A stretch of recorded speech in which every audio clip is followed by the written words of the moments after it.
Hello everyone, I hope आप सभी बेहतर हैं। तो आज हम लोग डिटर्मिनेंट में आगे कंटिन्यू करेंगे। डिटर्मिनेंट की प्रॉपर्टीज पढ़ेंगे, ठीक है। कई बच्चों की क्वेरी आई कि सर आप रेगुलर अपडेट मतलब रेगुलर वीडियो लेक्चर्स डालिए क्लास 11th और क्लास 12th दोनों के। अभी क्या है कि हम एक ही लेक्चर पर डे डाल पाते हैं, या तो क्लास 11 का होता है या वो क्लास 12 का होता है। आप लोग प्लीज शेयर करिए, जैसे जैसे बच्चे बढ़ते जाएंगे हमारा भी मोटिवेशन थोड़ा बढ़ता जाएगा कि हाँ हमें करना है, बच्चों की डिमांड बढ़ती जाएगी। उस हिसाब से हम सोच रहे हैं कि शेड्यूल थोड़ा सा अपना चेंज करके एक मॉर्निंग में और एक इवनिंग में क्लास 11th और 12th के लेक्चर्स अपलोड कर दें। अगर आपने पहले बेसिक्स नहीं देखे तो पहले आप बेसिक्स देखिए, लिंक मैंने डिस्क्रिप्शन में दे रखा है। डिटरमिनेंट में अभी 2 ही लेक्चर हुए हैं। अगर आपने मैट्रिसेस नहीं देखी तो मैट्रिसेस भी देखिए, लिंक मैंने डिस्क्रिप्शन में दे रखा है। तो डिटरमिनेंट में 2 लेक्चर में पहला आपका बेसिक्स हुआ है, ठीक है। उसके बाद एक्सरसाइज 4.1 पूरी कंप्लीट हो चुकी है, तो आप पहले वो लेक्चर देख लीजिए जाके, उसके बाद आप इस पर मूव करिए। आप डिस्क्रिप्शन से भी लिंक ले सकते हैं और आई बटन पे भी क्लिक कर सकते हैं। प्रॉपर्टीज ऑफ डिटरमिनेंट देखिए बहुत ही इंपॉर्टेंट है। ये प्रॉपर्टीज इतनी इंपॉर्टेंट है कि ये पूरी डिटरमिनेंट को बहुत ईजी बना देती है। अगर ये प्रॉपर्टीज नहीं होती तो हर चीज में कैलकुलेशन बढ़ जाती है हमारी। तो इन प्रॉपर्टीज को अच्छे से समझ लीजिए, अच्छे से देख लेते हैं। काफी प्रॉपर्टीज हैं, तो इन प्रॉपर्टीज पे थोड़ा सा एग्जांपल लेके हम समझेंगे ताकि हमको बहुत अच्छे से समझ में आ जाए। और फिर क्या, फिर एक्सरसाइज करेंगे। पहली प्रॉपर्टी देखिए क्या करेगी। डिटरमिनेंट में सारी प्रॉपर्टीज यूज होंगी, इसीलिए आप इनको अच्छे से समझ लीजिएगा कि value of a determinant remains unchanged if its rows and columns are interchange. देखिए कई बच्चे कंफ्यूज हो जाते हैं कि क्या रो और कॉलम को चेंज कर देंगे। तो एक रो या एक कॉलम को नहीं चेंज करना है। समझ में आ रहा है कि एक रो एक कॉलम और रो तो चेंज नहीं होती है। कोई 2 रो आपस में चेंज होती है, कोई 2 कॉलम आपस में चेंज होते हैं। ये नहीं कि एक इसको और इसको कैसे चेंज करेंगे, या तो ये रो चेंज हो जाएंगी या ये रो चेंज हो जाएंगी। तो वो अलग कॉन्सेप्ट होता है। यहाँ पे क्या कह रहा है कि रोज दे रखा है और कॉलम्स, यानी जितनी रो हैं जितनी कॉलम्स हैं वो किस में चेंज होते थे। अगर आपने मैट्रिसेस पढ़ रखा है तो आपको पता होगा कि ट्रांसपोज एक ऐसा मैट्रिक्स का प्रॉपर्टी होता है जिसमें हम रोज और कॉलम को इंटरचेंज कर देते हैं। यानी सारी रो कॉलम में बदल जाती है, यानी या ये भी कह सकते हैं सारी कॉलम रो में बदल जाती है, उल्टा भी कह सकते हैं, कोई फर्क नहीं पड़ता है। तो वही कॉन्सेप्ट यहाँ पे कह रहे हैं कि अगर मैट्रिक्स ये डिटरमिनेंट कोई अलग से थोड़ी नहीं आया है। वो कहते हैं ना, 2 जिस्म एक जान है दोनों भैया। ये मैट्रिक्स आप पढ़ेंगे तभी आपका डिटरमिनेंट आएगा। अगर आपने मैट्रिक्स नहीं पढ़ रखी है तो डिटरमिनेंट नहीं आएगा, क्योंकि मैट्रिक्स स्क्वायर मैट्रिक्स का ही ये पार्ट होता है। अदर्स मैट्रिसेस का हम डिटरमिनेंट नहीं निकाल पाते, सिर्फ स्क्वायर मैट्रिसेस का ही डिटरमिनेंट निकलता है। तो यहाँ पे जो कह रहे हैं कि रोज और कॉलम को इंटरचेंज करेंगे कोई फर्क नहीं पड़ता डिटरमिनेंट में, लेकिन मैट्रिक्स में क्या होता है, हम late A is a square matrix। तो वहां पे क्या होता था, A ट्रांसपोज ऐसे लिखते थे और A ट्रांसपोज ऐसे लिखते थे। ये दोनों डिफरेंट हो जाते थे मैट्रिक्स में। लेकिन डिटरमिनेंट में क्या करते हैं कि determinant of A will be equal to determinant of A transpose. ये दोनों सेम रहते हैं। और ऐसे भी लिख सकते थे determinant A is equal to determinant A transpose. ये भी डिटरमिनेंट का सिंबल है, चाहे आप ऐसे लिख दीजिए और चाहे ऐसे लिख दीजिए, कोई फर्क नहीं पड़ता है। आई होप इतना क्लियर है। लेकिन ये लैंग्वेज के फॉर्म में, इसको प्रैक्टिकली समझेंगे तो और अच्छे समझ में आएगा। एक एग्जाम्पल ले रखा है, देखिए एग्जाम्पल्स भी हम एनसीईआरटी के ही उठा रहे हैं, क्योंकि कुछ एग्जाम्पल्स बहुत अच्छे होते हैं, तो वो भी उनसे भी रूबरू बोलेंगे, मुलाकात हो जाएगी, मुलाकातें चलती रहेंगी। ये क्वेश्चन दे रखा है, इसको हमें एक्सपेंड करना है सिंपल तरीके से, ऐसे ही डायरेक्ट एक्सपेंड करना है, फिर एक बार ट्रांसपोज लेके एक्सपेंड करना है। देखिए क्या रिजल्ट सेम आ रहा है इस प्रॉपर्टी के हिसाब से। इसको प्रूवमेंट भी देख लेते हैं। तो यहाँ पे पहले हम इसको एक्सपेंड करें, सिंपली एक्सपेंड कर देना। तो आप किसी भी रो किसी भी कॉलम के अलोंग एक्सपेंड कर सकते, एक्सपेंड अलोंग R1। एक्सपेंशन नहीं देख रखा है तो आप पहले बेसिक लेक्चर देखिए जाके, आई बटन पे क्लिक करके आपको बेसिक मिल जाएगा किस तरीके से ओपन करते हैं। तो हमने लिखा है एक्सपेंड अलोंग R1। तो आप R1 के अलोंग एक्सपेंड करेंगे तो ये है first row first column, first row first column. तो सम इसका 2 आएगा इवन, यानी प्लस का 2 लिखेंगे। और कितनी, देखिए क्या क्या कैंसिल हो जाएगा। आप जिस पे है वहां पे पेन रख दीजिए, 2 पे है 2 पे ऐसे पेन रख दीजिए और ये ऐसे रख दीजिए, यानी हमें उसी एलिमेंट के अलोंग की रो और कॉलम कैंसिल कर देनी होती है। अगर जो हम एलिमेंट ले रहे होते तो हम 2 ले रहे हैं तो 2 के ऐसे कैंसिल हो जाएगा, बचेगा क्या, ये 4 एलिमेंट बचेंगे, इनको हम मैट्रिक्स में डाल देंगे। तो ये वैल्यू सॉरी डिटर्मिनेंट में डाल देंगे 0 4 5 -7। मैंने बता रखा है कि डिटर्मिनेंट हम 3 का डायरेक्ट ओपन नहीं करते, पहले 2 में ब्रेक करते हैं, 2 को ओपन कर पाते हैं। 4 का दिया होता तो पहले 3 में ब्रेक करते, फिर 3 को 2 में ब्रेक करते, फिर ओपन कर पाते। तो हमें 2 में ब्रेक करना ही पड़ता है, क्योंकि हमें बस डिटरमिनेंट ओपन करने का एक ही तरीका पता है, इसका इससे मल्टीप्लाई कराना है प्लस साइन के साथ डायगोनल एलिमेंट्स का, और अदर डायगोनल एलिमेंट्स का कराना है माइनस साइन के साथ। सिर्फ इतना सा कॉन्सेप्ट है। तो हमें सिर्फ 2 क्रॉस 2 में ब्रेक करना होता है। उसको ब्रेक करने के लिए आप रो के अलोंग कर सकते थे या कॉलम के अलोंग कर सकते थे। ये एलिमेंट कैसा है, अब ये प्लस का आएगा कि माइनस का आएगा, ये है फर्स्ट रो सेकेंड कॉलम। ये देखिए ये फर्स्ट रो है, ये R1 है, ये R2 है, ये R3 है, ये C1 है, ये C2 है, ये C3। तो अगर ये एलिमेंट देखिए, ये वाला एलिमेंट, तो ये फर्स्ट रो सेकंड कॉलम में आता है, इनके सफिक्स को ऐड करते हैं, वो 3 आ रहा है। एक ऑड नंबर है, ऑड नंबर माइनस का होता है, माइनस अगर सफिक्स जोड़ने से ऑड आ रहा है तो माइनस साइन देते हैं, और अगर इवन आ रहा है तो प्लस साइन देते हैं। आप बेसिक देख लीजिए जाके, सारा मैंने डिटेल में एक्सप्लेन कर रखा है। अब ये वैल्यू माइनस ऑलरेडी है तो यहाँ -3 लिखे दे रहे हैं, अभी हम कुछ चेंज नहीं कर रहे हैं, एज इट इज लिख रहे हैं।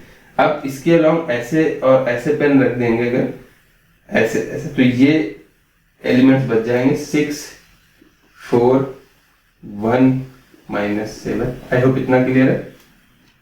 अभी 5 कैसा है हमारा, फर्स्ट रो का है और थर्ड कॉलम का है। देखिए ये कैसा है, फर्स्ट रो थर्ड कॉलम का है, सफिक्स ऐड करेंगे तो 4 इवन आएगा, तो प्लस का साइन लेंगे 5। अब यहाँ पे ऐसे मार्कर रख देंगे ऐसे, तो ये एलिमेंट बच जाएंगे 6 0 1 5। आई होप इतना क्लियर। अब इनको एक्सपेंड करना बहुत इजी, ये अभी हम बता रहे हैं, अदरवाइज हम डायरेक्ट ये लिखेंगे नहीं, डायरेक्ट कर लिया करेंगे। जिसे हमने 2 लिखा है, तो अब हमें पता है इसको अलग लिखने से अच्छा नहीं मल्टीप्लाई करा लें, इतना तो आप कर ही सकते थे।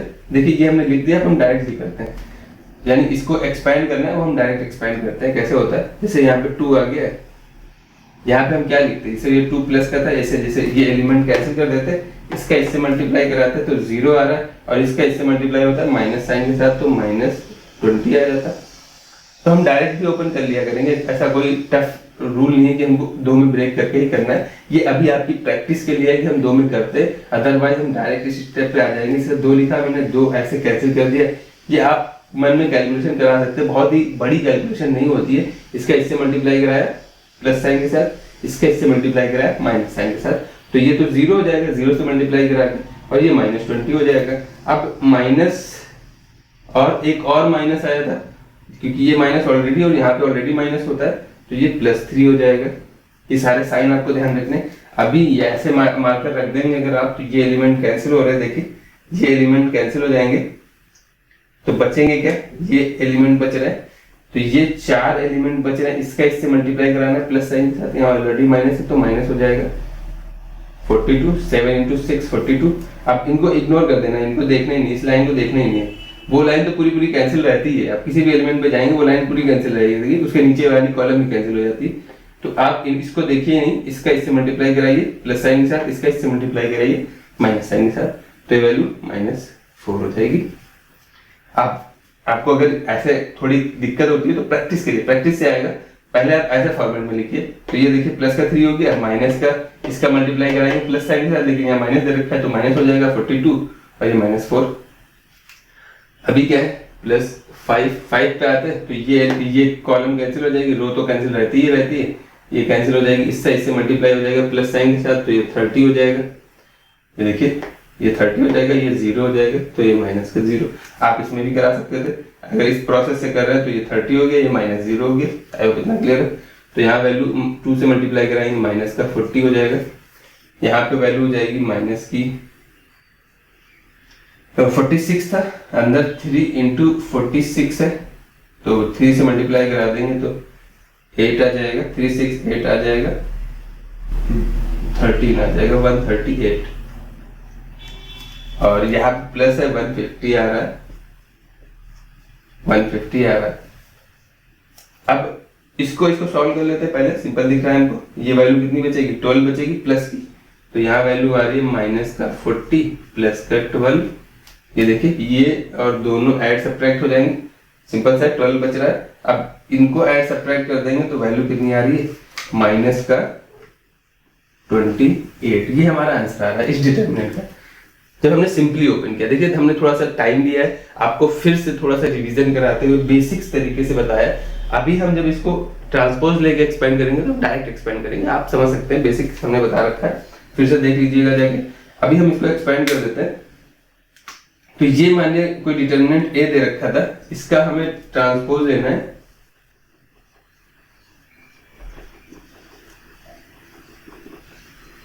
तो अगर ट्रांसपोज लेंगे तो रो और कॉलम में चेंज होती थी। ट्रांसपोज मैंने बता रखा है, मैट्रिक्स में देखिए जाके, चाहे तो आप लिंक पे क्लिक कर सकते हैं आई बटन पे, आपको ट्रांसपोज पता चल जाएगा। ट्रांसपोज कैसे निकालते हैं, रो को कॉलम में चेंज करना है। तो इस रो को उठाए, कॉलम ऐसे होती, तो ये नया डिटरमिनेंट मिलेगा हमारा। ये हमारी बन जाएगी 2 - 3 5। ये देखिए ये रो में ऐसे बना दिए। अब सेकंड वाली रो की बात करें, ये 604 रो में, अभी हम कॉलम में लिख देंगे। और 15 - 7 हो जाएगा। हमने रो को घुमाया था, आप कॉलम्स को घुमा सकते हैं। देखिए कॉलम है, अब रो बननी है, सारे कॉलम्स रो में बदल गए। अब हमें इसको एक्सपेंड करना है, तो इसको किसी के लॉन्ग एक्सपेंड कर सकते हैं। तो हम R1 के लॉन्ग इसको फिर से एक्सपेंड कर रहे हैं, एक्सपेंड अलॉन्ग R1। तो ये 2 प्लस का होगा, पहला एलिमेंट प्लस का होता है क्योंकि फर्स्ट रो फर्स्ट कॉलम का होता है, तो ये 2 आ जाएगा। अभी ये देखिए ये रो तो जिसके लॉन्ग एक्सपेंड करते हैं उस रो के एलिमेंट को लेते ही अंदर लेते ही नहीं मल्टीप्लाई में, ये तो कैंसिल हो रही है, साथ में ये भी कैंसिल हो रही है, इनका मल्टीप्लाई कराना। 7 का 0 से 0 हो जाएगा और इसका मल्टीप्लाई कराएंगे तो -20 हो जाएगा। आई होप इतना क्लियर है। 6 माइनस का है तो -6 आ जाएगा।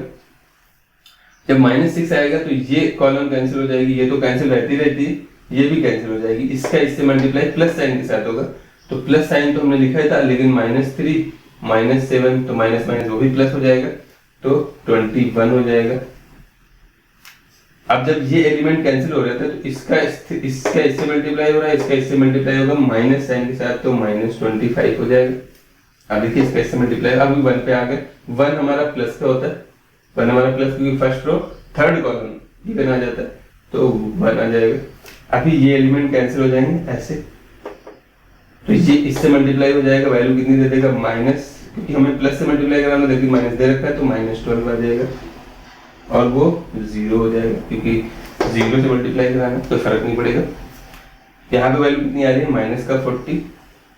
यहाँ पे वैल्यू कितनी बच रही है, -4। देखिए 21 - 25 कर -4 और -6 से मल्टीप्लाई करा रहा है, प्लस का 24। आई होप इतना क्लियर है।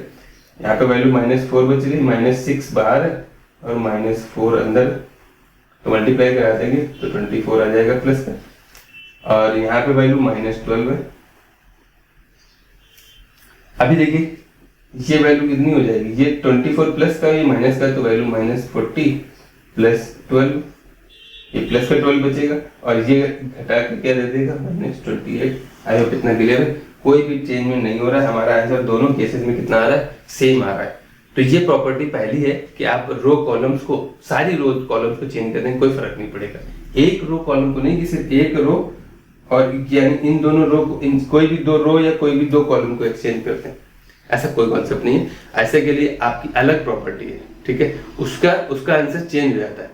तो इस केस में आपका आंसर नहीं चेंज हो रहा है कि आप सारी रो को कॉलम में बदल दें, सारी कॉलम को रो में बदल दें, यानी ट्रांसपोज लेने का कोई फर्क नहीं पड़ता है। तो आपको ये याद रखना, ये प्रॉपर्टी है,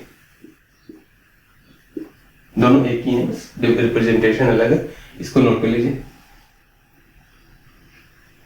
देखिए पहली प्रॉपर्टी हो गई हमारी। सेकेंड प्रॉपर्टी मैंने इसलिए वो वाली प्रॉपर्टी उठाई है जो इससे रिलेटेड है पहली वाली से, कि हमने वहां पे सारी रो कॉलम में, वो सिंपली ट्रांसपोज था। ट्रांसपोज में हमारी सारी रो कॉलम में बदलती हैं, या सारी कॉलम रो में बदलती है। बात एक ही है, कान इधर से पकड़िए या घुमा के पकड़िए, अपने कान पकड़ेंगे, कहावत है, मुझे भी समझ में नहीं आया आजकल। तो if any two rows and columns are interchange then sign of determinant change. देखिए वैल्यू तो चेंज नहीं होगी, क्यों? क्योंकि वो एक नंबर होता है, हमने बता रखा ना डिटरमिनेंट एक नंबर होता है, इसीलिए किसी भी रो किसी भी कॉलम के अलावा एक्सपेंड करें तो फर्क नहीं पड़ता है। अभी ये क्या कह रहे हैं जनाब, कह रहे हैं कि अगर आप कोई दो रो एनी टू रोज से, देखिए मेंशन कर दिया एनी टू रोज और कॉलम्स या कोई दो रो को आपस में इंटरचेंज करिए या कोई दो कॉलम को आपस में इंटरचेंज करिए। देखिए एलिमेंट्री रो ट्रांसफॉर्मेशन आपके सिलेबस से हटा दिया गया, लेकिन उसकी सेपरेट वीडियो मिल जाएगी आपको। बस आप इतना ध्यान रख लीजिए कि दो रोज यूज करते हैं ऑपरेशंस में। एक ऐसे यूज होता है, मान लिया आर आई और आर जे लिख दिया मैंने, एक एरो ये यूज होता है और एक एरो ये यूज होता है, आर आई आर जे।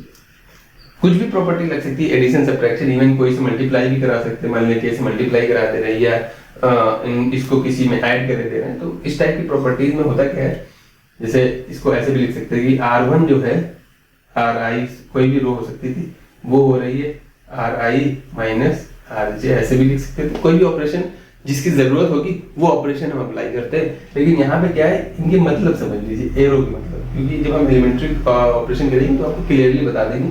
इस एरो का मतलब होता है कि दोनों साइडें चेंज होती हैं, यानी ये भी चेंज होगी और ये भी चेंज होगी।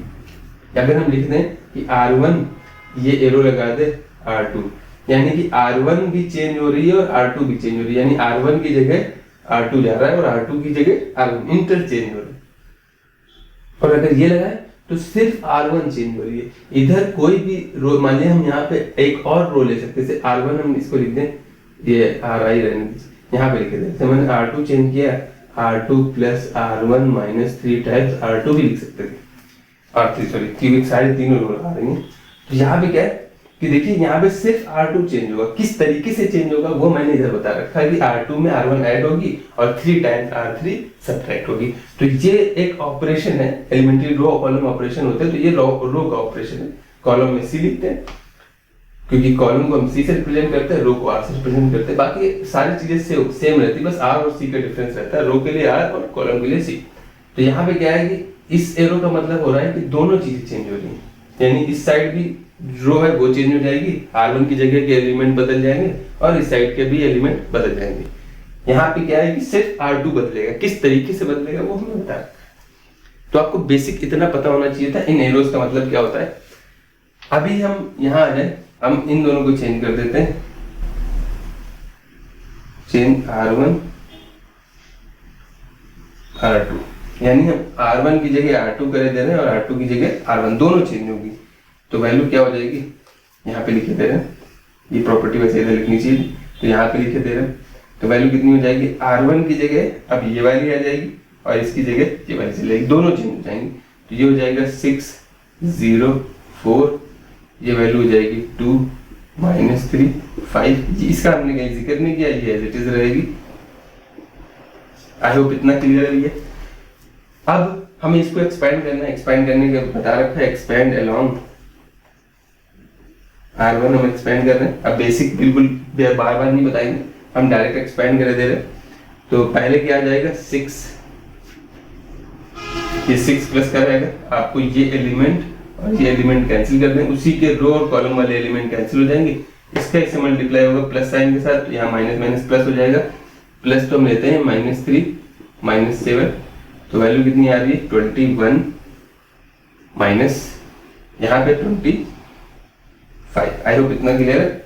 अभी 0 लिया है तो 0 आप बाहर कुछ भी रखिए, अंदर कुछ भी आएगा, हमें कोई फर्क नहीं पड़ता, उसको हम इग्नोर कर सकते हैं। क्यों? क्योंकि मल्टीप्लिकेशन में 0 है, अंदर आप कुछ भी मेहनत कर डालो क्या फायदा, बाहर आके गड्ढा खोद रखा है आपने तो आपको गिरना ही गिरना है। तो यहाँ भी क्या है कि हम अंदर मेहनत नहीं करेंगे, अपना टाइम वेस्ट नहीं करेंगे। अगर इसीलिए आपकी प्रॉपर्टी आएगी कि उस रो कॉलम के लॉन्ग एक्सपेंड करिए जिसमें मैक्सिमम जीरोस होते हैं, तो आपकी कैलकुलेशन बच जाएगी। मान लिया एक और 0 होता है, अब मैक्सिमम केस में तीनों 0 कर देंगे तो पूरा 0 हो जाएगा, उसको ओपन ही नहीं करना पड़ेगा। लेकिन यहाँ पे क्या है, एक 0 उसको हम इग्नोर कर सकते हैं, तो हम इसको नहीं लिख रहे हैं। अभी प्लस का 4, प्लस साइन क्यों यूज कर रहे हैं आपको बता रखा है मैंने, फर्स्ट और थर्ड कॉलम इवन आएगा, तो ये एलिमेंट कैंसिल हो जाएंगे, उसी के नीचे की कॉलम और उसी के अलोंग की रो कैंसिल हो जाएगी, इसका इससे मल्टीप्लाई प्लस साइन के साथ और इसका इससे मल्टीप्लाई माइनस साइन सब, तो माइनस माइनस प्लस 3। इसका आंसर हमने पहले निकाल रखा है, इसलिए वही क्वेश्चन दिया है, 28 आ रहा था। देखते हैं कि साइन चेंज होगा, तो चलिए देख लेते हैं। यहाँ पे वैल्यू -4 बचेगा, 6 इंटू -4 24 माइनस का बच जाएगा, और यहाँ पे 13 हो जाएगी, 4 से मल्टीप्लाई करा दे तो 52। अब इसको सब्ट्रैक्ट कर देंगे तो वैल्यू कितना आएगा, प्लस का 28। अब देखिए हमारा आंसर कितना आ रहा है, प्लस का 28, और वैसे आ कितना रहा था, माइनस का, यानी हाँ साइन चेंज हो रहा है। क्या आप किसी रो या किसी कॉलम को भी चेंज कर सकते थे, या आप अगर आप ऐसे कर देते कि C2 इंटरचेंज हो रहा है, या हम C1 C3 को कर देते, C1 इंटरचेंज हो रहा है C3 से, तो ये वाली C1 है और ये वाली C3 है। इसको जब आप इंटरचेंज करेंगे तो वैल्यू क्या आ जाएगी, यहाँ पे 5 पहले लिख देना है, 5 4 -7, और ये वाली उधर आ जाएगी, तो ये -3 0 5 तो एज इट इज है, और ये है 2 6 1। किसी को भी किसी दो रो को इंटरचेंज कर सकते थे, C1 C2 कर सकते थे, C2 C3 कर सकते थे, C1 C3 कर सकते थे। अब इसको एक्सपेंड करेंगे, इसका भी आंसर सेम आएगा, यानी कि अभी क्या है कि हमने चेंज किया ना, तो आंसर देखिए ये क्या हो जाएगा कि हमारा साइन चेंज हो रहा है। आप मैट्रिक्स बदलने के, देखिए हमने इसको करने से अच्छा है कि हमने जो चेंज करती उसका चेंज करके देखें, चेंज करने के बाद चेंज करें क्या फर्क पड़ेगा। अभी तो पता है प्लस का 28 आ जाएगा, वो आप कर सकते हैं, एक बार ट्राई कर लीजिएगा। अभी हम क्या कर रहे हैं कि हम अगर एक बार चेंज कर रहे हैं तो एक बार साइन चेंज होगा, फिर से चेंज करेंगे, फिर से साइन चेंज होगा, उसके लिए हम इस वाले डिटरमिनेंट को उठा ले रहे हैं, थोड़ा सा क्वेश्चन भी बदल जाएगा हमारा। अभी हम क्या कर रहे हैं कि C1 और C3 को इंटरचेंज कर दे रहे हैं इस वाले क्वेश्चन में, जिसमें हम ऑलरेडी चेंज कर चुके हैं, ऑपरेशन अप्लाई कर चुके हैं, एक बार अप्लाई किया, अब एक बार और अप्लाई करते हैं तो हो सकता है नई प्रॉपर्टी पता चल जाए। तो यहाँ पे वैल्यू आ जाएगी 4 5 -7, इसको कर रहे हैं 0 -3 5 6 2 1। ठीक है, यहाँ पे हमने क्या किया, C1 इंटरचेंज हुआ है C3 से। पहले एक ऑपरेशन हम ऑलरेडी अप्लाई कर चुके हैं, तो एक साइन चेंज हुआ है, अभी कर रहे हैं, देखते हैं क्या हो जाता है। तो एक्सपेंड कर दे जरा, एक्सपेंड अलोंग, ये लिखना पड़ता है, हाँ बिल्कुल लिखना पड़ता है। क्यों लिखना पड़ता है, क्योंकि हम इसको किसी भी रो कॉलम के अलोंग एक्सपेंड कर सकते हैं। आपने किसके अलोंग किया ना, इसलिए बताना पड़ेगा इसको एग्जामिनर को। जब ओपन करेंगे तो भैया 4 मिल रहा है हमको, ये प्लस का होता है, इनको कैंसिल कर, इसके अलोंग ये कैंसिल हो जाएंगे, इसका इससे मल्टीप्लाई करा देंगे तो -3 आ जाएगा, प्लस से मल्टीप्लाई कराते हैं ऑलरेडी माइनस, इसका माइनस से कराते हैं तो -10 भैया। आई होप इतना क्लियर। 0 वाला इग्नोर कर देंगे, इसीलिए 0 मिलना बहुत अच्छा होता है, जिस रो के लॉन्ग मिलते हैं उसी को हम एक्सपेंड करते हैं। तो ये तो खत्म हो गए 6 बच गए हमारे, ये और ये एलिमेंट कैंसिल हो जाएंगे, इसका इससे मल्टीप्लाई होकर ये 25 दे देगा, और इसका इससे मल्टीप्लाई होकर ये माइनस, देखिए एक तो माइनस हम लेते हैं, और ये -3 -7, ये इसको देखिए बस इतने पार्ट को, इससे मल्टीप्लाई कराया तो 25 आ रहा है, क्योंकि 6 बाहर रखा है तो ये कैंसिल हो जाएंगे, और इसका माइनस साइन से मल्टीप्लाई कराते हैं तो आप देखिए 3 माइनस हो जाएंगे, तो 2 तो प्लस दे देंगे लेकिन 1 माइनस दे देगा, तो ये वैल्यू माइनस की हो जाएगी 21। आई होप इतना क्लियर है। तो यहाँ पे वैल्यू 13 आ रही है, और 4 से मल्टीप्लाई कराएंगे तो -52 हो जाएगा।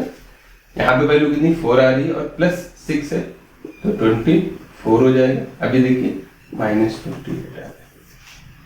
तो यहाँ से हमको पता चल गया, अच्छी चीज पता चल गई कि एक बार चेंज करेंगे एक साइन चेंज होगा, एक बार और चेंज करेंगे एक साइन चेंज होगा, यानी हर बार चेंज, उसी में अगर चेंज करते रहेंगे तो साइन भी चेंज होता रहेगा।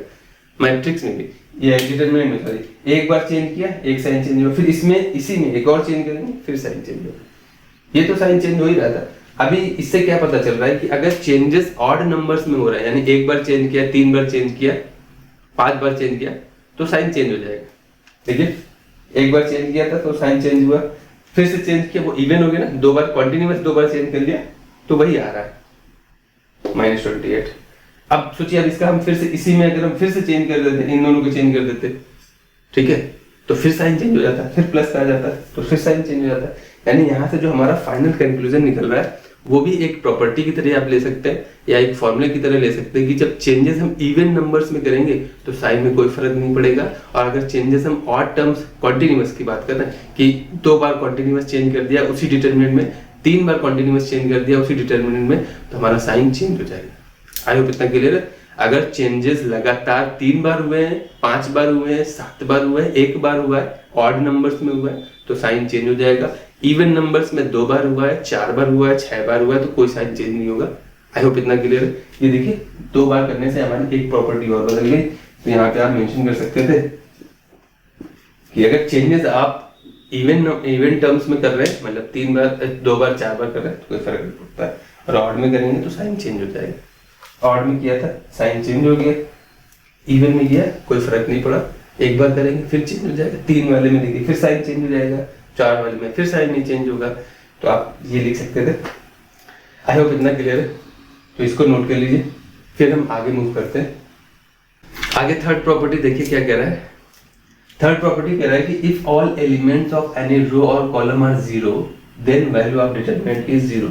ये बेसिकली आपको पता होना चाहिए, क्योंकि जब भी हम डिटरमिनेंट को एक्सपेंड करते हैं, मान लिया हमने लिख दिया 3 5 -7 0 0 0 2 6 5, अब हमें पता चल गया उस रो कॉलम के अलॉन्ग एक्सपेंड करते हैं जिसमें मैक्सिमम जीरोस होते हैं, मैक्सिमम 3 ही जीरो हो सकते हैं। कोई भी रो या कॉलम लेंगे तो ये तीनों जीरो है, और हमको पता है कि जब हम एक्सपेंड करते हैं तो ये नंबर बाहर, अगर हम इसके R2 के अलॉन्ग एक्सपेंड करेंगे तो ये 0 आएगा। साइन अभी हम नहीं लिख रहे हैं क्योंकि सारे 0 होने कोई फर्क नहीं पड़ेगा। बाकी आप ध्यान रख सकते हो first row second column minus का आएगा। अभी क्या है 0 है, अंदर कुछ भी आए क्या फर्क पड़ता है, ये भी 0 है, अंदर कुछ भी आए क्या फर्क पड़ता है, ये भी 0 है, अंदर कुछ भी आए क्या फर्क पड़ता है। तो वैसे ये माइनस का आएगा और ये प्लस का आएगा, सही, ये प्लस वो माइनस आ जाएगा। कहने का मतलब है कि जब आप 0 के लॉन्ग एक्सपेंड करेंगे तो भैया 0 बाहर आएंगे, और अंदर आप कुछ भी करो, बाहर आपने गड्ढा खोद रखा है तो आप कूदेंगे, ये कंफर्म भैया, इसमें कोई चेंजमेंट नहीं हो सकता, ये यूनिवर्सल ट्रू है, ये सत्य है। तो सत्य वचन यही है कि भैया अगर आपके सारे रो या कॉलम 0 हो रहे हैं तो आपको टेंशन लेने की जरूरत नहीं है, सीधा अंडा बना देना है, 0 आएगा आंसर, कुछ भी नहीं करना है क्योंकि ऑल एलिमेंट्स आर 0। इसी से हमारी एक प्रॉपर्टी बनती है, वो होती है कि if all elements of any 2 rows और columns are identical then determinant will be 0। ये आपकी नेक्स्ट प्रॉपर्टी है। तो सेकंड जो नेक्स्ट प्रॉपर्टी है वो इसी पे बेस्ड है, तो इसीलिए हमने यहीं पे लिख दिया, एक छोटा सा एग्जांपल ले लिया। इनका कहने का मतलब है कि कोई भी दो रो या कॉलम अगर आइडेंटिकल हो गए, सेम हो गए, यानी एलिमेंट्स सेम हो गए, तो उस डिटरमिनेंट की वैल्यू 0 हो जाएगी। ऐसा क्यों है भैया, ऐसा क्यों है? ये वैल्यू 0 है क्योंकि हमको पता है ये दोनों आइडेंटिकल है। आप देख सकते हैं 356 R1 is equal to R2 है। यहाँ पे देखिए C1 इज इक्वल टू है C3 के। जब C3 के इक्वल है भैया, अब हम बताएं कि ट्विंस ज्यादा लड़ते हैं, कभी कभी प्यार होता है लेकिन ट्विंस वैसे ज्यादा लड़ते हैं, कंफ्यूज ज्यादा करते हैं। आप इतना समझ लीजिए कि अगर हम इसमें से R1 में R2, देखो प्रॉपर्टीज ऑपरेशन बता रखा था मैंने अभी, एलिमेंट्री रो ऑपरेशन, यही है। देखिए यही दिक्कत है, सीबीएसई ने जो काटे हैं ना सिलेबस, बहुत बुरे काटे। अब हमें आपको तो प्रॉपर्टी बतानी पड़ रही है ना, तो आपको एलिमेंट्री रो ऑपरेशंस का यूज दिख रहा है, थोड़ा बहुत सिंबल्स यूज हो रहे हैं। तो यहाँ पे क्या है कि अभी क्या है, रो R1 चेंज हो रहा है। अगर हम लिखते R1 माइनस R2, ये चीज अगर आपने एलिमेंट्री रो ऑपरेशन पढ़ रखी होती तो बहुत अच्छे समझ में आता। फिर भी हम एक वीडियो अपलोड कर रहे हैं सेपरेटली, वो आप देख लीजिएगा। मेरा सजेशन यही रहेगा, आप देख लीजिएगा, ठीक है। एक बेसिक नॉलेज हर एक चीज की होनी चाहिए, क्योंकि आप लोग उस स्टेज पे जब तुरंत काटा गया सिलेबस, तो आई होप आप समझ सकते हैं कि कुछ भी हो सकता है। अभी हम उतने सर्टेन नहीं है कि उससे रिलेटेड क्वेश्चन नहीं आएंगे, हो सकता है आ भी जाएंगे, तो आप बैठ के क्या बात तबला बजाएंगे। ऐसे अच्छा है कि आप बेसिक आइडिया ले लीजिए कि क्या है ये, इसका यूज क्या है, कैसे सॉल्व करते हैं क्वेश्चंस को, ठीक है। बहुत ज्यादा प्रैक्टिस करने की जरूरत नहीं है, एक आध क्वेश्चंस को प्रैक्टिस कर लीजिएगा और वीडियोस देख लीजिएगा तो आपका काम हो जाएगा। अभी अगर हम R1 चेंज करें, ये देखिए सिंगल एरो है, मतलब एक ही साइड चेंज होगी, वो ये चेंज होगी। कैसे चेंज हो रही है? R1 में R2 घटाए थे, तो R1 में जब आप R2 घटा देंगे, R1 में ये पूरी R1 और इसमें R2 घटा देंगे तो वैल्यू कितनी आ जाएगी? यहाँ 0, यहाँ 0, यहाँ 0, ये 3, ये 5, ये 6, 2 माइनस 1 7। और हमको पता है कि जब किसी भी रो या कॉलम के लॉन्ग सारे जीरो हो जाते हैं तो वो वैल्यू पूरी जीरो हो जाती है, तो यही प्रॉपर्टी है। अब यहाँ पे अगर आप C1 में C3 घटा देते तो वैल्यू कितनी आ जाती? C1 चेंज हो रहा है C1 माइनस C3 से, तो यहाँ सारे कॉलम के ये एलिमेंट जीरो हो जाते भैया। और इसी के लॉन्ग हम एक्सपेंड कर देते, वैल्यू जीरो आ जाती है। वो सब लिखने की जरूरत नहीं है, आप लिख सकते हैं कि as per determinant property all elements are zero of C1 then value of this determinant will be zero. आप ऐसे लिख सकते हैं, बस सिंपली आप लिख दीजिए। यहाँ पे ये डायरेक्ट लिख सकते हैं कि अगर जीरो आ रहा है तो ऐसे लिखना, और यहाँ लिख दिए कि ये डिटरमिनेंट की प्रॉपर्टी होती है कि दो रो और कॉलम इक्वल और आइडेंटिकल होती है तो वैल्यू जीरो होता है। बस इतने लिखना है। आई होप इतना क्लियर है, नोट कर लीजिए। देखिए प्रॉपर्टी नंबर 5 अच्छी प्रॉपर्टी है। इससे रिलेटेड क्वेश्चंस हमने 4.1 में किए थे, लेकिन वो उस तरीके से मैंने बताया था प्रॉपर्टी होती है, लेकिन प्रैक्टिकली आप समझ नहीं पाए थे। जैसे इस टाइप के क्वेश्चन किए थे कि मैट्रिक्स दे रखी है या मैट्रिक्स में हम मल्टीप्लाई करा देते A is equal to 2B, matrix में मल्टीप्लाई कराए तो डिटरमिनेंट A, ऑर्डर कितना है इनका 3 ऑर्डर है, स्क्वायर मैट्रिक्स है तो 3 क्रॉस 3 लिखी है, 3 लिखी बता रखा है मैंने, कोई फर्क नहीं पड़ता है। लेकिन सिंपल ऐसे अगर लैंग्वेज में लिखेंगे तो ऑर्डर 3 लिख देंगे, तो भी मतलब वही स्क्वायर मैट्रिक्स ऑफ ऑर्डर 3 बात है कि, लेकिन अगर हम मैट्रिक्स के साथ लिख रहे हैं तो आपको 3 क्रॉस 3 लिखना पड़ेगा। इतना क्लियर है, ये सारी चीजें मैंने बता रखी। तो अभी होता क्या है कि जैसे मैट्रिक्स में मैंने 2 से मल्टीप्लाई करा दिया है, ठीक है, तो क्या डिटरमिनेंट जब निकालेंगे तो आपका डिटरमिनेंट भी सिंपली ऐसे आ जाएगा? तो ऐसा नहीं होता था, ऐसा होता था यहाँ पे वही ऑर्डर जिस ऑर्डर का है उसकी पावर आ जाती थी। तो ये कॉन्सेप्ट क्यों होता था मैंने बता रखा था, जितनी रो होंगी सब में मल्टीप्लाई। मैट्रिक्स में क्या होता है कि हम मल्टीप्लाई कराते हैं तो सारे रो एलिमेंट मल्टीप्लाई, उसमें मल्टीप्लिकेशन सारे एलिमेंट में मल्टीप्लाई होता है। तो वही कॉन्सेप्ट इससे क्लियर हो जाएगा, इस प्रॉपर्टी से। ये प्रॉपर्टी क्या कह रही है कि अगर हम किसी रो या कॉलम के सारे, किसी भी रो या कॉलम के सारे एलिमेंट में किसी स्केलर क्वांटिटी से मल्टीप्लाई कराते हैं, जिस क्वांटिटी से मल्टीप्लाई कराएंगे तो डिटरमिनेंट वैल्यू भी उसी क्वांटिटी से मल्टीप्लाई हो जाएगी। ये प्रॉपर्टी कह रही है।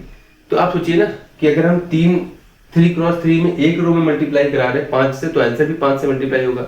2 में कराएंगे तो फिर 5 से मल्टीप्लाई होगा, 3 में कराएंगे तो फिर 5 से मल्टीप्लाई। यानी अगर हम मैट्रिक्स में क्या होता है, मैट्रिक्स में जब हम मल्टीप्लाई कराते हैं, मान लिया कोई मैट्रिक्स दे रखी थी, उसमें 3 रो थी, तो जब आप 5 से मल्टीप्लाई कराएंगे तो 5 इसमें भी जाएगा, 5 इसमें भी जाएगा, 5 इसमें भी जाएगा। यही तो होता था मैट्रिक्स में। क्या होता था कि हम जब किसी स्केलर क्वांटिटी से मल्टीप्लाई कराते हैं तो भैया सबसे मिल के आता है, किसी से भेदभाव नहीं रखता है। अभी क्या है, अब जब आप इसका डिटरमिनेंट निकालेंगे तो डिटरमिनेंट में क्या हो रहा है कि जो मैट्रिक्स दे रखी थी वो तो सिंपली ऐसे ही दे रखी थी, A B C D E F G H I, और अगर जब आपने 5 से मल्टीप्लाई कराया तो भैया ये सारे 5 हो गए थे। तो अब जब आप डिटरमिनेंट में देखोगे तो डिटरमिनेंट में 5 यहाँ भी आएगा, 5A 5B 5C 5D 5E 5F 5G 5H 5I। तो अब यहाँ पे क्या, अगर हमने 5 से मल्टीप्लाई कराया तो सब में मल्टीप्लाई हुआ था, लेकिन अब जब डिटरमिनेंट निकालेंगे तो आप देखेंगे इस प्रॉपर्टी के हिसाब से ये कह रहा है कि अगर एक रो में किसी क्वांटिटी से मल्टीप्लाई कराया है तो रिजल्ट में भी उसी क्वांटिटी से मल्टीप्लाई हो जाएगी, उतने टाइम्स हो जाएगा। अब देखिए यहाँ पे तो मैंने इस रो में भी करा दिया, इस रो में भी करा दिया, इस रो में भी करा दिया। तो जब आप रिजल्ट निकालेंगे तो वो एक रो का 5 टाइम्स होगा, दूसरे वाले का भी होगा, तीसरे वाले का भी होगा, और जो रिजल्ट आएगा, तो यहाँ पे देखिए पता चल रहा है ना, क्लियर पता चल रहा है कि जो रिजल्ट आएगा, अगर A is equal to 5B लिखा है मैट्रिक्स के केस में ऑफ ऑर्डर 3, तो डिटरमिनेंट के केस में हो जाएगा 5 की पावर 3 डिटरमिनेंट 3। ये कॉन्सेप्ट मैंने क्लियर कराया, प्रैक्टिकली बताया कि ऐसा क्यों होता है, ऐसी प्रॉपर्टी क्यों आई है, और यहाँ पे इस प्रॉपर्टी से भी आपको क्लियर हो जाएगा।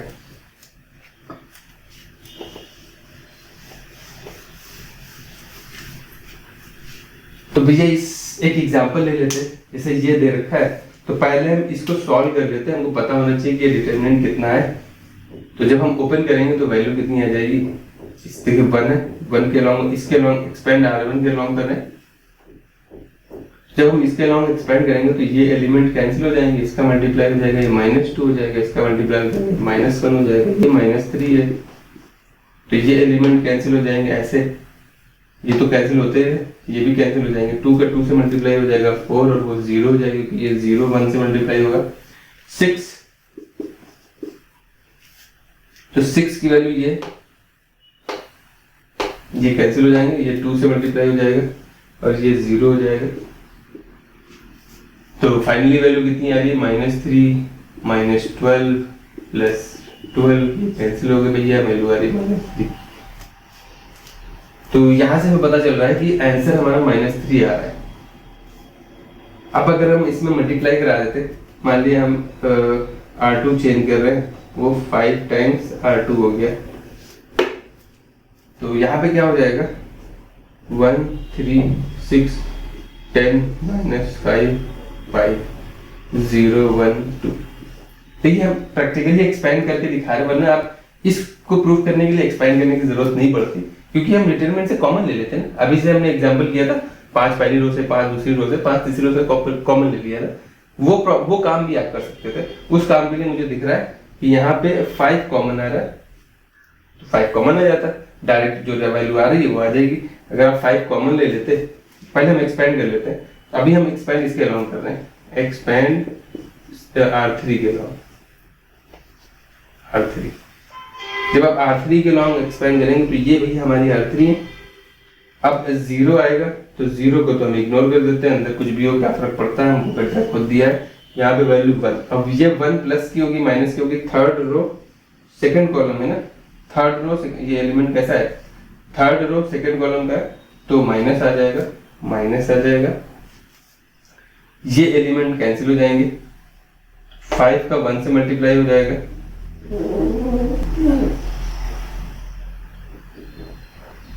देखिए जब ये एलिमेंट कैंसिल हो जाएंगे तो 5 का 1 से मल्टीप्लाई हो जाएगा 5 दे देगा, ये एलिमेंट कैंसिल हुआ तो इसका इससे मल्टीप्लाई हो जाएगा -60 दे देगा। अभी 2 पे आ जाते हैं, 2 प्लस का होगा, यहाँ पे एलिमेंट कैंसिल हो जाएंगे, ये -5 हो जाएगा और ये -30 हो जाएगा। तो वैल्यू कितनी आ रही है, अगर आप यहाँ पे ध्यान से देखें तो ये -5 और -+60 और ये वैल्यू आ रही है 35 और 35 का 2 टाइम्स -70 हो जाएगा। ये देखिए ये 35 और 2 तो है ही और -35 हो जाएगा, तो 35 × 2 70 हो जाएगा। यहाँ पे वैल्यू आ रही है -15 और ये है कितना, ये -3 था, ये माइनस देखिए 5 टाइम्स हो रहा है क्योंकि हमने 5 से मल्टीप्लाई कराया था। ये क्या है 5 टाइम्स ऑफ -3। तो ये मैंने प्रैक्टिकली ओपन करके समझाया था, बाकी आप बिना ओपन करके इसको कर सकते थे। क्यों, क्योंकि हमको पता है ये डिटरमिनेंट दिख रहा है सामने सामने, और इसको ध्यान से देखें तो यहाँ पे बस हमको 5 एक्स्ट्रा दिख रहा था। अगर हम 5 कॉमन ले लेते तो ये कैसे होते, ये होते 5 टाइम्स 1 3 6 1 -1 2 1 0 1 2। तो ये क्या है, अगर ये डिटरमिनेंट ए दे रखा है तो ये वैल्यू क्या है 5 टाइम्स डिटरमिनेंट है। यहाँ से भी आप ऐसे कर सकते थे, बिल्कुल कोई ओपन करने की जरूरत नहीं थी, लेकिन मैंने प्रैक्टिकली ओपन करके भी दिखाया है कि वैल्यूज में मल्टीप्लाई हो रहा है, जो रिजल्ट आ रहा है वो उतने टाइम्स ही आ रहा है। आप सोचिए अगर इसमें मल्टीप्लाई कराया था हमने, अगर इसमें भी कराया होता तो 5 टाइम्स और मल्टीप्लाई होता है, इसमें कराया होता तो 5 टाइम्स और मल्टीप्लाई होता है। आई होप इतना क्लियर है, नोट कर लीजिए, फिर आगे चलते हैं। अब आगे 6th नंबर जो प्रॉपर्टी दे रखी है वो सिंपली आपसे ये कह रही है कि अगर किसी रो या कॉलम के एलिमेंट्स को किसी ऑपरेशन के फॉर्म में या सम या डिफरेंस के फॉर्म में लिख रखा है तो उसको हम ब्रेक कर सकते हैं। तो आप ये मानिए कि अगर सम है तो सब सम करके ब्रेक करेंगे, और अगर माइनस है तो सभी को माइनस वाले साइन से ब्रेक करेंगे, सबके माइनस साइन होने चाहिए। जैसे इसमें दे रखा है कि रो 1 के सारे एलिमेंट देखिए, ऐसे सम में तो सिर्फ सिंगल एलिमेंट दे रखे हैं, यहाँ पे क्या है कि एक दूसरा एलिमेंट एडिशन में दे रखा है हर एक एलिमेंट में रो 1 के।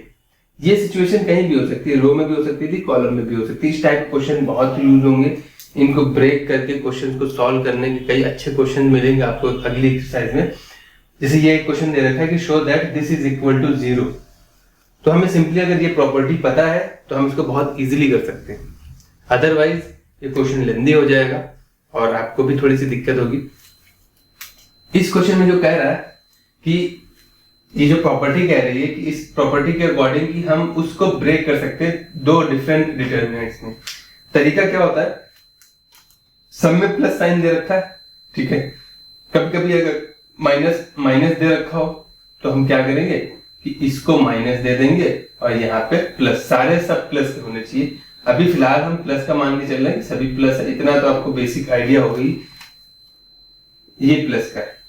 तो इसको हम क्या करेंगे, दो डिटर्मिनेंट में ब्रेक हो जाएगा, तो इसकी वैल्यू क्या आ जाएगी, एक में पहले वाले एलिमेंट्स आ जाएंगे a1 a2 a3, ये b1 b2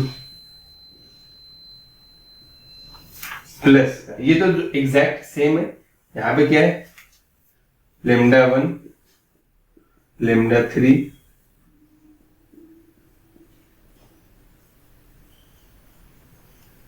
आई होप इतना क्लियर है। लेकिन एक चीज ध्यान रखिए, इस प्रॉपर्टी में एक बार में एक ही रो या कॉलम को ब्रेक करते हैं, ये नहीं कि दो दो दे रखे हो तो एक साथ दोनों को ब्रेक नहीं करते, ये चीज ध्यान रखिएगा।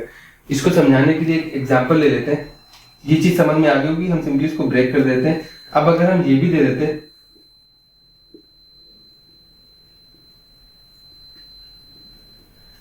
सपोज दैट हमने ऐसे दे दिया होता कि यहाँ पे भी दे रखा है, यहाँ पे भी दे रखा है, यहाँ पे भी हो सकता है, तीनों रो ऐसी होती है या तीनों कॉलम ऐसे होते हैं, तो उस सिचुएशन में एक टाइम पे एक ही को ब्रेक करते हैं। यानी कि अगर हमने इस टाइम पे पहली वाली रो को ब्रेक किया था तो ये एज इट इज रहेगी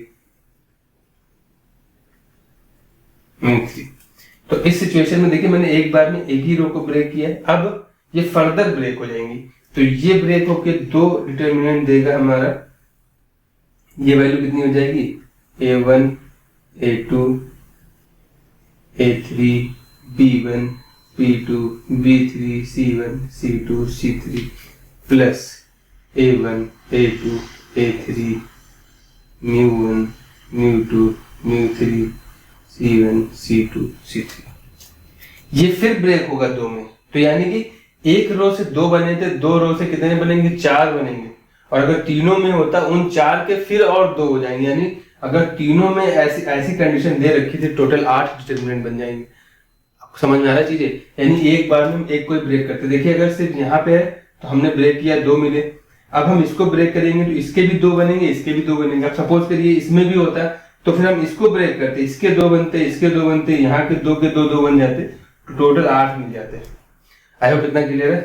तो अगर इसको ब्रेक कर लीजिए तो इसकी वैल्यू कितनी आ जाएगी, ये वाली वैल्यू आ जाएगी λ1 λ2 λ3 b1 b2 b3। ये देखिए इसको ब्रेक किया और ये प्लस में है, इसके साथ प्लस में चल रहे थे, तो ये इसकी दो बनी, इसकी दो बनी। अभी अगर C3 में दिया होता तो इसकी भी दो बनती, इसकी भी दो बनती, इसकी भी दो बनती और इसकी भी दो बनती। वैसे इतना लेंदी क्वेश्चन आएगा नहीं, लेकिन हाँ आपको पता होना चाहिए कि हम ब्रेक कैसे करते हैं। हाँ ये दो तक आ सकते हैं कि ये दो सिचुएशन तक आपको मिल सकती है, तो बेटर है कि आपको पता होना चाहिए हम ब्रेक कैसे करेंगे। और क्वेश्चन में होता क्या है, जैसे जैसे ब्रेक करते जाएंगे, टोटल 8 कभी नहीं बनेंगे, होता क्या है कि जैसे जैसे ब्रेक करते जाएंगे हो सकता है कोई दो रो या दो कॉलम इक्वल हो जाएंगी, तो हमको प्रॉपर्टी पता है कि दो रो या कॉलम इक्वल होने पे 0 हो जाता है, तो वो डिटरमिनेंट खत्म हो जाएगा। ऐसे ही कोई रो या कॉलम के एलिमेंट 0 हो जाएंगे तो वो डिटरमिनेंट खत्म हो जाएगा। तो इस टाइप क्वेश्चन जो बनते हैं तो वो इसी हिसाब से बनाए जाते हैं कि आपको ज्यादा लिखना ना पड़े। तो ये आपको प्रॉपर्टी पता होनी चाहिए कि एक कैसे, तो उसको दो में ब्रेक करेंगे, फिर अगर और भी कंडीशन दे रखी है उसको फिर फर्दर ब्रेक करते हैं। अब हम इस क्वेश्चन को कर लेते हैं। इस क्वेश्चन में एक ही रो दे रखी है जिसमें एडिशन सब्ट्रैक्शन में दे रखे हैं, तो बिल्कुल हम कर सकते हैं ब्रेक। तो वैल्यू क्या हो जाएगी, इसको जब हम ब्रेक करेंगे तो एक डिटरमिनेंट कितना आ जाएगा, a b c, ये दो एज इट इज है। यहाँ पे क्या है कि हम पहले एलिमेंट को लिखे दे रहे हैं a b c प्लस, अभी a b c x y z, यहाँ पे क्या है 2x 2y 2z। अब यहाँ पे देखिए r1 इज इक्वल टू है r2 के, तो ये वैल्यू क्या हो गई 0। यहाँ पे अगर हम 2 कॉमन ले लेंगे C2 से तो वैल्यू कितनी, R2 से R2 कॉमन ले लीजिए, A B C x y z x y z। यहाँ पे क्या इक्वल है, R2 इक्वल है R3 के, तो ये डिटरमिनेंट भी 0 हो जाएगा, तो ओवरऑल वैल्यू कितनी आ जाएगी 0। आई होप इतना क्लियर है। तो ये प्रॉपर्टी इंपॉर्टेंट है, नोट कर लीजिए।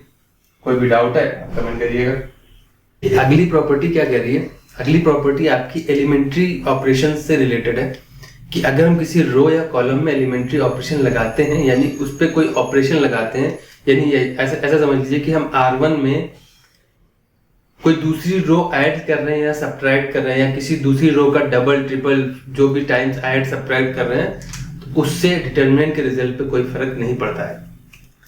ये इतनी सी लैंग्वेज लिखी हुई है कि if each element of row और column of the determinant the equi multiples of corresponding elements of the row और कॉलम ऑफ अदर रो और column are added, then value of determinant remains the same. किसी और रो के equi multiples elements अगर किसी दूसरी रो में ऐड सब्ट्रैक्ट किए जाते हैं तो वैल्यू चेंज नहीं होती। कैसे कह रहे हैं, क्या कहना चाहते हैं? जैसे इस टाइप के ऑपरेशन आपने एलिमेंट्री रो ऑपरेशन इस टाइप के होते थे।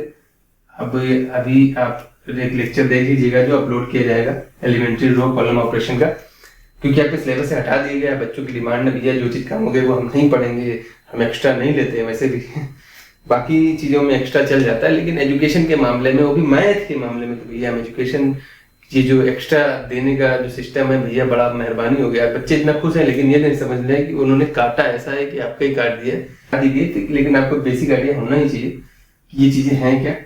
यहाँ पे क्या कह रहे हैं कि कोई रो चेंज हो रही है, उसमें हम कोई दूसरी रो इक्वी मल्टीपल हर एक एलिमेंट में के से मल्टीप्लाई करके ऐड सब्ट्रैक्ट कर रहे हैं। इसको प्रैक्टिकली समझते हैं। एक डिटरमिनेंट ये दे रखा है, सिंपल ये एलिमेंट है, हमने एक ऑपरेशन अप्लाई किया कि रो 2 चेंज हो रहे, रो 2 में k टाइम्स रो 3 ऐड करे दे रहे। तो रो 2 ये थी हमारी, ये वाली रो है, इसमें इसको कैसे चेंज करें, इसमें हम ऐड कर रहे हैं k टाइम्स दिस। देखिए बाकी तो कोई चेंज नहीं, R1 और R3 तो चेंज नहीं हुए, वो एज इट इज है। देख लीजिए चेंज क्या हो रहा है, R2 कैसे चेंज हो रहा है, ऐसे चेंज हो रहा है। तो B1 प्लस k टाइम्स, देखिए इसमें k से मल्टीप्लाई करा के इसमें ऐड कर देना, सिंपली यही कह रहा है ये ऑपरेशन, तो वो हमने कर दिया। अब ये और ये सेम है, ये कह रहे हैं इस प्रॉपर्टी के हिसाब से कि डेल्टा 1 बराबर आना चाहिए डेल्टा 2, बिल्कुल सेम है। ये आपको दिख भी रहा होगा कि ये अभी इसके पहले की जो प्रॉपर्टी पड़ी थी 6th नंबर प्रॉपर्टी, वो कहता है कि हम इसको ब्रेक कर सकते हैं, बिल्कुल ब्रेक कर सकते हैं। तो इसको हम क्या लिख सकते थे, ये कुछ नहीं है, A1 A2 A3 B1 B2 B3 C1 C2 C3। जब आप ब्रेक करेंगे तो अगला डिटरमिनेंट क्या मिलेगा, ये वैल्यू आ जाएगी A1 A2 A3 k times C1 k times C2 k times C3 C3। अगर आप k कॉमन ले लेंगे तो इसमें देखिए ये दोनों रो बराबर हो जाएंगे, और कोई भी दो रो के एलिमेंट बराबर होते हैं तो वैल्यू 0 हो जाती है। तो ये एक्चुअली में कुछ नहीं है, 0। सिंपली क्वेश्चंस को अपने हिसाब से मैनिपुलेट करने के लिए, सॉल्व करने के लिए ये ऑपरेशन मैंने परफॉर्म किया था। ये अभी आपको उतने अच्छे से समझ में नहीं आएंगे, लेकिन जब आप अगली एक्सरसाइज करेंगे उसमें इस टाइप के एक ऑपरेशन बहुत यूज होंगे, ठीक है। तो ये आप प्रैक्टिकली समझ लीजिए कि अगर हम इस टाइप का ऑपरेशन लगाते, कोई सेम मल्टीपल मल्टीप्लाई करा के ऐड सेपरेट करेंगे तो कोई चेंज नहीं आता। चेंज क्यों नहीं आता, क्योंकि जो नई मैट्रिक्स डिटरमिनेंट बनता है उसका कोई मतलब नहीं होता है, सिर्फ हमें अपने हिसाब से डेटा मैनिपुलेशन करना होता है। आई होप इतना क्लियर है, ये नोट कर लीजिए। तो इसमें बस आपको एक चीज ध्यान रखनी है, R2 is changes k times R2। तो ये डिफरेंट है। यहाँ पे क्या है कि यहाँ पे रिजल्ट चेंज नहीं हो रहा, लेकिन यहाँ पे रिजल्ट चेंज हो जाएगा। ये प्रॉपर्टी थी कि अगर किसी रो में हम किसी क्वांटिटी से मल्टीप्लाई कराते हैं तो रिजल्ट भी उतने टाइम्स हो जाता है, प्रॉपर्टी बताई थी। आप देखिए पीछे वाली प्रॉपर्टी। तो इन दोनों में डिफरेंस क्या है कि यहाँ पे हम R2 में कोई और रो के एलिमेंट किसी टाइम्स ऐड कर रहे हैं, k टाइम्स ऐड कर रहे हैं, ये और ये दोनों डिफरेंट है। तो ये इससे बिल्कुल कंफ्यूज मत करना कि अगर आप किसी से मल्टीप्लाई करा देते हैं, आप अगर मल्टीप्लाई कराएंगे तो डिवाइड भी कराना पड़ेगा। कि अगर आप यहाँ पे सोचे ऐसे लिख देते, जैसे मान लिया हमने एक मैट्रिक्स लिख दी, जो जर्मन लिख दिया 2 5 6 4। तो अब अगर आप सोचे कि R1 चेंज कर देना 5 टाइम्स R1, तो अगर ऐसा करेंगे तो आपको यहाँ पे होगा क्या कि ये 5 टाइम्स रिजल्ट हो जाएगा। तो उससे बचने का तरीका क्या है कि अगर आप 5 से मल्टीप्लाई कराएंगे तो 5 से डिवाइड भी कराना पड़ेगा। तो वैल्यू आएगी 1/5 10 25 6 4। अभी रिजल्ट सेम आएगा, लेकिन आप सोचो ऐसा कर दे, ये दूसरी कंडीशन, ये दूसरी कंडीशन हो गई, पहले जिसके पहले प्रॉपर्टी कर रखी थी। और अगर हम ऐसा कर देते हैं कि R2 चेंज हो रहा है R2 प्लस 2 टाइम्स R1, तो ये वाली प्रॉपर्टी है, तो कोई रिजल्ट में चेंज नहीं आएगा, रिजल्ट वही आएगा। ठीक है, आई होप इतना क्लियर। तो ये वाली ऑपरेशन अलग हो गया और वो वाला ऑपरेशन अलग हो गया। इसमें क्या हो जाएगा कि ये R1 तो चेंज नहीं हो रही, 2 5 रहेगी। यहाँ क्या है कि 6 में इसका 2 टाइम्स ऐड कर देंगे, तो 6 प्लस इसका 2 टाइम्स 4 हो जाएगा, 4 प्लस इसका 2 टाइम्स 10 हो जाएगा। तो डिटरमिनेंट कितना आ जाएगा, 2 5 ये 10 और ये 40। फिर रिजल्ट सेम आएगा। देखिए इसका रिजल्ट कितना आ जाएगा, 8 माइनस 30 वैल्यू देगा 22 माइनस क्या, और यहाँ पे वैल्यू आ जाएगी 28 माइनस 50 वैल्यू देगा माइनस का 22। अभी रिजल्ट सेम आएगा। ठीक है, तो इस प्रॉपर्टी में आपको ध्यान क्या रखना है कि ये वाला मेथड अलग होता है, ये वाला मेथड अलग होता है। ठीक है, दोनों अलग अलग प्रॉपर्टी है, तो इतना कॉम्प्लिकेटेड नहीं है सारी चीजें। अभी थोड़ा सा कम हो सकता है डाउट हो इन सब चीजों में, तो जब हम अगली एक्सरसाइज करेंगे जो आपकी 4.2 इसमें इनका यूज है, प्रॉपर्टीज का यूज है, तो आपके सारे डाउट क्लियर हो जाएंगे। तब तक के लिए सेफ रहिए और चैनल को लाइक एंड शेयर जरूर करिए।